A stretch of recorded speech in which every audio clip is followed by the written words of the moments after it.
Hello दोस्तों, नमस्ते, प्रणाम। मैं आपकी गुड़िया मौज और मेरे यूट्यूब पर आप सभी का स्वागत है। और मैं पचरा गीत सुनाने जा रही हूँ। आप लोग जरूर सुने। अच्छा लगे तो लाइक करें, शेयर करें, सब्सक्राइब करें, कमेंट में जरूर बताएं।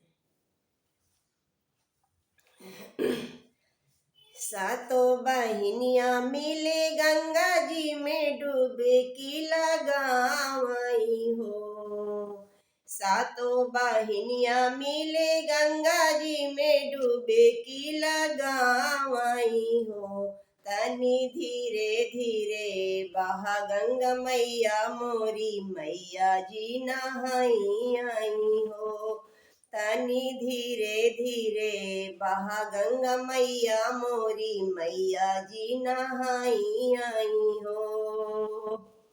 सातों बहिनिया मिले गंगा जी में डुबकी लगाई हो।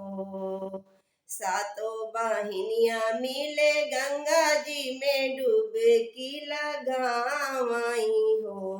तनी धीरे धीरे बहा गंगा मैया मोरी मैया जी नहाई आई हो। तनी धीरे धीरे बहा गंगा मैया मोरी मैया जी नहाई आई हो। बेला चमेलिया के गजेरा मालिनिया बनावाई हो। बेला चमेलिया के गजेरा मालिनिया बनावाई हो।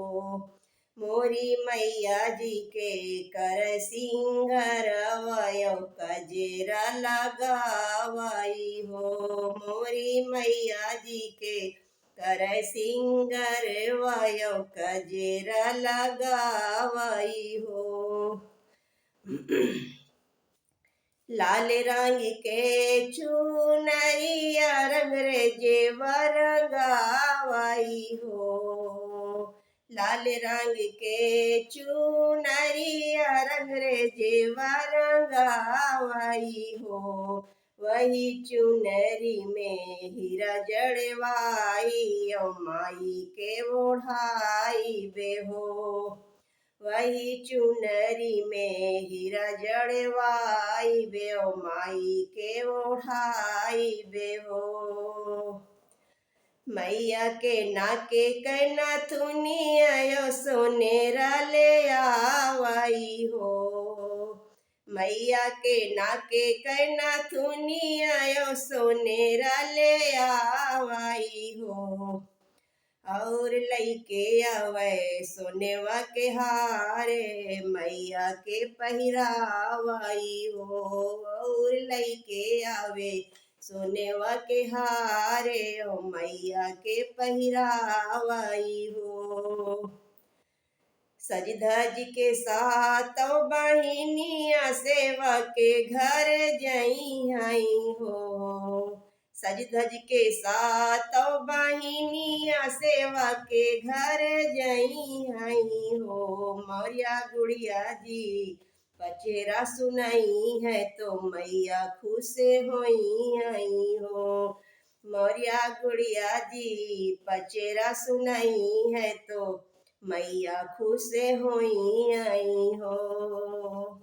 सातों बहिनिया मिले गंगा जी में डूबे की लगाई हो। सातों बहिनिया मिले गंगा जी में डूबे की लगाई हो। तनी धीरे धीरे बहा गंगा मैया मोरी मैया जी नहाई आई हो। तनी धीरे धीरे बहा गंगा मैया मोरी मैया जी नहाई आई हो।